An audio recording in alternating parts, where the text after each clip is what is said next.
வணக்கம், வணக்கம். நான் அஸ்ட்ராலஜி புரொஃபசர் டாக்டர் விமலன். மனக்குழப்பம் அப்படிங்கிறாங்க. மனக்குழப்பம் அப்படின்னா, உண்மையிலே மனதுக்கு காரக கோள் நம்ம சந்திரன்னு சொல்றோம். குழப்பம் அப்படின்னாலே தடுமாறுதல், நிலையற்ற தன்மையில் இருத்தல், மனம் ஒரு மனதாக இல்லாமல் பல்வேறு சிந்தனைகளை குழப்பிக் கொண்டிருக்கிறது. அப்படிங்கிறப்ப இதுக்கு பாவம் என்ன பாவம்? 12ஆம் பாவம் தான். விரய பாவம் தான் உங்களுக்கு மனக்குழப்பத்தை ஏற்படுத்துது. தெளிவான மனநிலையை விடுத்து தெளிவற்ற மனநிலையான குழப்பங்களை தருவதற்கு அது 12ஆம் பாவம் தான் சப்போர்ட் பண்ணுது. சரி,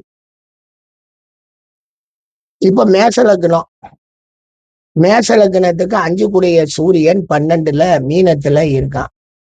இவருடைய மனக்குழப்பம் என்னவாக இருக்கும் அப்படின்னா, அந்த குழப்ப பாவம் உங்களுக்கு மீனமாக இருந்து குருவாக இருப்பதால் தன்னுடைய செயல்பாடுகளில் சில ஒழுக்க முறைகளை மாற்றி அமைத்துக் கொண்டிருந்த அடிப்படையில் அந்த மனக்குழப்பம் வரும். நாம் இதை சரியா பண்ணலையே, நமக்காக இதை மாற்றி வச்சுட்டோமே, அந்த ரூல்ல இருந்து விலகிட்டோமே அப்படின்னு நினைக்க வைக்கும்.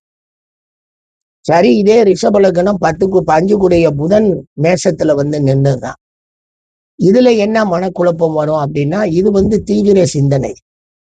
தப்பை சரியாக செய்து அதில் வெற்றி பெற வேண்டும் என்ற அடிப்படையில் செவ்வாய் வீட்டுல புதன் நின்று நாம் செய்த தவறு தெரியாமல் அறியாமல் புரியாமல் அது வெற்றி பெறணும்ன்ற மனக்குழப்பம் வந்துடும். சரி, உங்களுக்கு மிதுன லக்னம், உங்களுக்கு 5 கூடிய சுக்கிரன் 12ல இது ஆட்சி பெற்ற ஒரு மனக்குழப்பம். இது என்னன்னு கேட்டீங்கன்னா, தன்னுடைய வாழ்வுல தான் செஞ்ச பல்வேறு விஷயங்களை பல்வேறு செயல்களை நினைவுக்கு கொண்டுட்டு வந்த அடிப்படையில் வரக்கூடிய மனக்குழப்பம். கடக லக்னம் 5 கூடிய செவ்வாய் 12ல, ஆமா, மிக திறமையான செயல்பாடுகளில் ஏற்பட்ட திறமை குறைவுகள், மிக திறமையாக செயல்படணும் என்ற எண்ணத்துல செயல்படாமல் செவ்வாய் 12ல நிற்கும் போது 5 கூடியவன் அந்த திறமையற்ற தன்மையில் செயல்பட்டதால் ஏற்படக்கூடிய மனக்குழப்பம். சிம்ம லக்னம், இதே 5 கூடிய குரு 12ல போய் உச்சமாயிடுவான். அப்ப என்ன அப்படின்னு கேட்டீங்கன்னா, ஒழுக்க செயல்களை நாம் சரிவர அந்த சமயத்துக்கு தகுந்தாற்போல் இடத்துக்கு தகுந்தாற்போல் செய்துட்டோமே அப்படின்னு பெரும் மனக்குழப்பங்களை கொண்டுட்டு விடுவான். இது பெர்மனண்டா நிலைச்சு நிக்குமா? சரி, கன்னி லக்னம், அதே உங்களுக்கு 5 கூடிய சனி 12ல நிக்கிறான். இவங்க குழப்பம் எல்லாம் கிடையாது.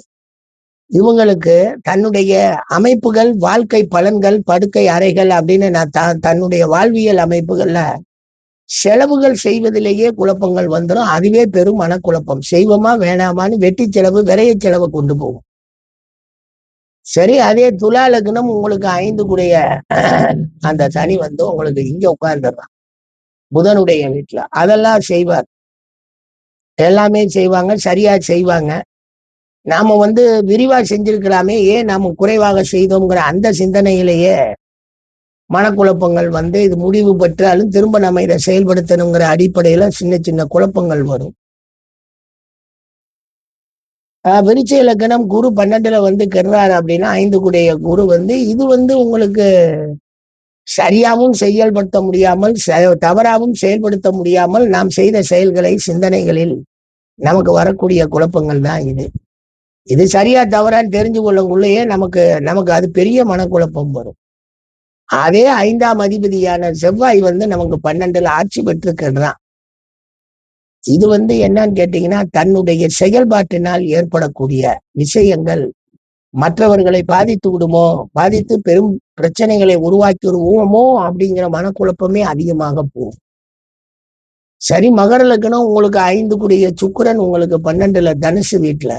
ஆமா, சில செயல்கள் மறைமுகமாக செய்திருப்போம். மறைமுக சிந்தனைகள், அந்த சிந்தனைகள் மூலமாக செய்திருக்கக்கூடிய விஷயங்களில் ஏற்படக்கூடிய மனக்குழப்பங்களை 12ஆம் பாவத்தின் அடிப்படையில அனுபவிப்போம். கும்பலக்னம், புதன் 12ல கட்டுருவான். ஆமா, மிக திறமையாக மிக நுணுக்கமாக சுயநலத்துடன் கூடிய செயல்களை செய்து அதனால் ஏற்படக்கூடிய மனக்குழப்பங்களில் மனிதன் வாழ்கிறான்.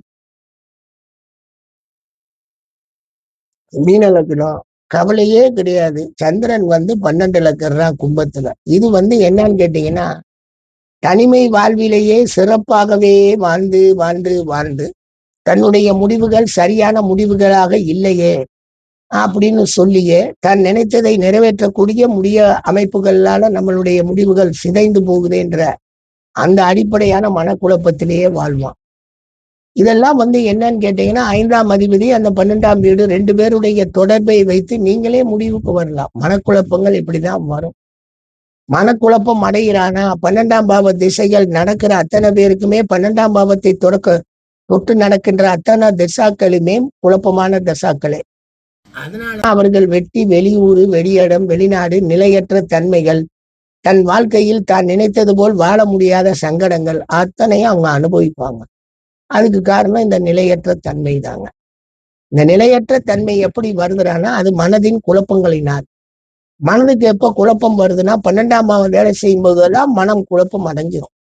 குழப்பம் அடைஞ்சு நிலையான அமைப்பை விட்டுட்டு நிலையற்ற தன்மையில் இங்கு பிறப்போம் அங்க போவோம் அதை செய்வோம் இதை செய்வோம்னு அளவாயுது இல்லையா? அந்த அளவாயக்கூடிய எண்ணத்தை 12ஆம் பாவம் தான் செயல்படுத்தும்.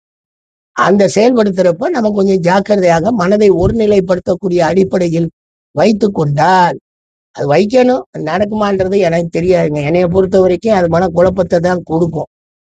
அந்த இதை கொண்டாந்து ஒருநிலைப்படுத்தக்கூடிய தன்மை நமக்கு வருதுன்னா நம்ம சூப்பரா இருப்போம், நல்லாவும் இருப்போம், மகிழ்ச்சியாகவும் இருப்போம். அதைத்தான் அது அங்க தருது.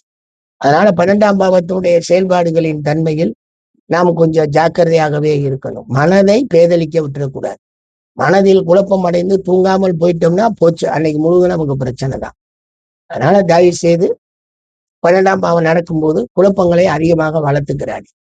ஒரு விஷயத்தை மேற்கொண்டு மேற்கொண்டு சிந்திச்சு குழப்பிக்கிறாரு. நன்றிங்க.